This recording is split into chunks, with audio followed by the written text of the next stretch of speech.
Yo quisiera aportar tal vez algunos aspectos distintos o desde otra óptica.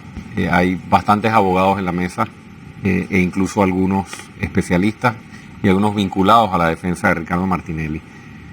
Tal vez una perspectiva más ciudadana y tal vez un análisis político es importante.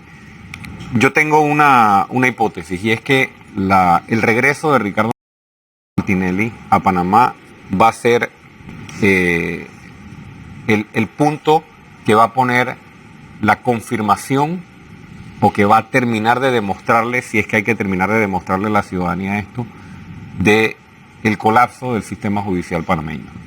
El sistema judicial panameño y el sistema político panameño no tiene la capacidad de procesar a Ricardo Martinelli, por varios factores que me gustaría algunos de ellos explicarlo.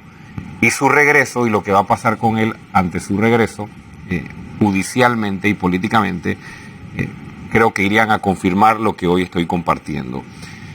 Para empezar, los panameños, a pesar de conocer tanta información sobre el atraco liderado por Ricardo Martinelli en la administración anterior, a pesar de ello, el panameño, el afectado, ha tenido que mantenerse 4 años aguantándose una discusión procesal, una discusión sobre garantías, una discusión sobre estrategia jurídica, de defensa y demás, que la entiendo porque soy abogado, pero primero soy ciudadano antes que abogado, y quisiera tener la oportunidad como ciudadano de poder escuchar al señor Martinelli haciendo descargos sobre el fondo de las acusaciones, más no teniendo solamente los panameños tener que escuchar la estrategia jurídica de defensa procesal. Y yo no tengo ninguna duda de que la estrategia legal de Ricardo Martinelli, una vez Ricardo Martinelli en Panamá, va a ser precisamente mantener la discusión en lo procesal. Es decir, dudo mucho que nosotros tengamos la oportunidad de escuchar la defensa sobre las acusaciones de fondo, ya sea que lo procesen por uno de los cargos o lo procesen por 4 de los cargos. Segundo, la Corte Suprema de Justicia no tiene ni siquiera la capacidad de investigar a los diputados que han cometido delitos contra la administración y han desfalcado parte de los recursos de los panameños. No va a tener la capacidad ni judicial ni política de poder tomar decisiones con respecto a alguien que todavía es un factor tan influyente en el país, y que no solo es un factor influyente, sino que intervino en las comunicaciones de los propios magistrados que hoy tienen que decidir acerca de la situación del investigado. Entonces, colócate en la situación del magistrado que no sabe qué va a pasar políticamente con el señor Martinelli, teniendo que decidir jurídicamente sobre su futuro. Entonces, si no ha habido capacidad ni siquiera de procesar diputados que son también investigados por la Corte Suprema de Justicia, no veo y no tengo la esperanza de que el sistema judicial panameño pueda atender el caso de Ricardo Martinelli. No veo ni la capacidad de recurso humano que se requiere para ello, ni veo la voluntad ni la disposición por la realidad política del país.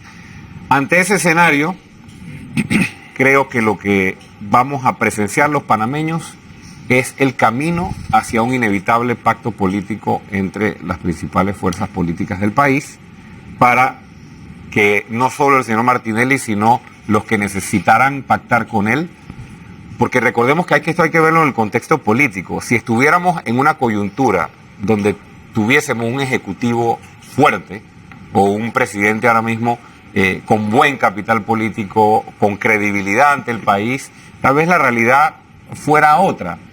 Pero yo creo que nadie tiene duda de que las principales fuerzas políticas del país están sedientas de un pacto que los salve del repudio ciudadano que hay hacia los sectores partidistas en este momento. Y se va a imponer, frente al escenario que acabo de describir, pienso que se va a imponer la necesidad, y que la traída de él va a forzar, ante la incapacidad del sistema de procesarlo y juzgarlo, un escenario de pacto político que los panameños no deberíamos permitir. Yo siento en el ambiente tufo, perdonen el término, a borrón y cuenta nueva. Por supuesto. No sé por qué, pero siento en este momento que se está maquineando esa posibilidad de un borrón y cuenta nueva, y va a empezar por la Asamblea. Vencía al cargo, y eso tiene que ver con esto. Y lo digo de manera responsable. Como país, tenemos que llegar a encontrar, es imposible que una empresa que se llama Odebrecht, que se declara culpable en un tribunal norteamericano y que establece que ha manejado negocios en Panamá en varios gobiernos por más de 9.000 millones de dólares, y que sus ejecutivos aceptan que han habido coimas de 20%, eso como panameño nos dice a nosotros, aquí hay 1.800 millones de dólares que nadie sabe qué pasó. Eso es lo que queremos que se investigue, y esto yo lo menciono por este tema que tú mismo mencionas de borrón y cuenta nueva. Moralmente esto es inconcebible, que encima de 800 millones, el tema de Blue Apple, lo que nosotros estamos aquí creando es una casta de privilegiados que desaparecen los fondos públicos, y ahora todas estas circunstancias parecen llevarnos a que debe haber un acuerdo para que todos los que metieron la mano simplemente se protejan, y esto es algo que es intolerable. Usted, señor Lomana. Bueno, yo creo que se agarra desde ahí mismo, desde lo que decía don Paco Carreira. Hay una necesidad de un pacto político. El presidente de la República, todos los panameños ya conocemos, y lo digo de manera responsable, que le mintió al país con respecto a las donaciones, pagos, contribuciones, como se le quiera llamar, de Odebrecht. El señor Camacho ahí mencionó de manera breve que lo que viene ahora es la contrademanda de parte del expresidente Martinelli. Yo creo que eso es una advertencia y un anuncio para todos los panameños, sí, de qué es lo que va a pasar en el país si se mantienen los partidos. Viene entonces todo lo que hemos visto, pero para atrás. Y el país estará 5 años más en el mismo lleva y trae, que es para beneficio de un grupito, de esa casta privilegiada que dice el doctor Carreira.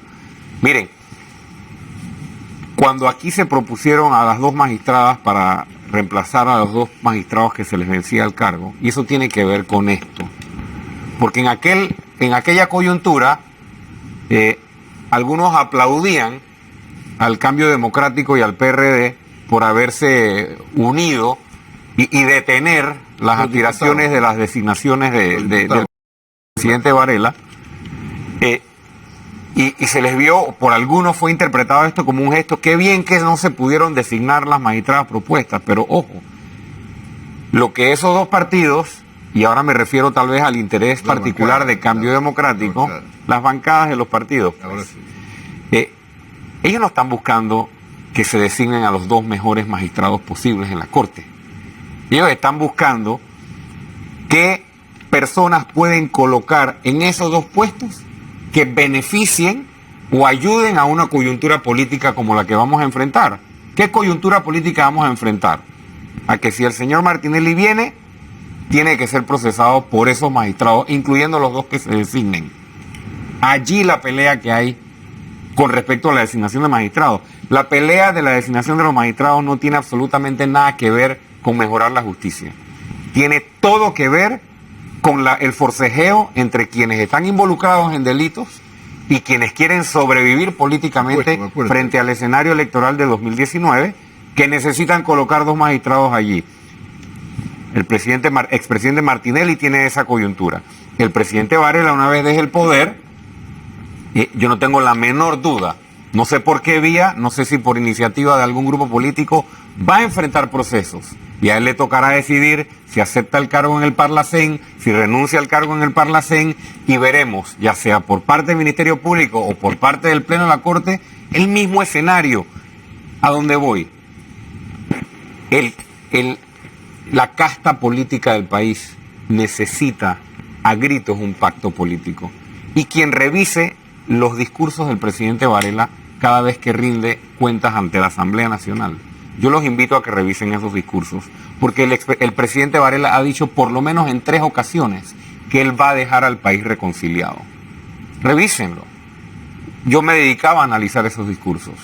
Y yo quería entender un poco qué era lo que él estaba anunciando o diciendo cada vez que él mencionaba que él iba a dejar el país reconciliado. Coincido con tu planteamiento, Álvaro, de que esto huele a pacto político, un pacto político que se sella con la impunidad de quienes han cometido los delitos y con el mantenimiento en el poder de estas minorías, porque se han convertido en minorías. El señor Camacho habla de que el pueblo ya condenó a quienes... Tú no eres el vocero del pueblo, Camacho. Tú eres el vocero de Ricardo Martinelli. Revisa las encuestas. Tú eres el vocero de Ricardo Martinelli. Yo te agradecería como Revisa ciudadano... la de carne y hueso y la que salen en la compañía. Yo te agradecería como ciudadano que cuando tú expresas un planteamiento, sea media verdad, sea realidad, como la quieras catalogar, te identifiques como vocero de Ricardo Martinelli y no como representante de la voz del pueblo, porque el pueblo fue atracado. Y uno de los responsables, no el único, es la persona para la que usted trabaja, y yo creo que es de responsabilidad política y ciudadana que usted diga claramente a quién representa cuando exprese y no al pueblo panameño. Bien, tengo que hacer una pausa y regresamos enseguida.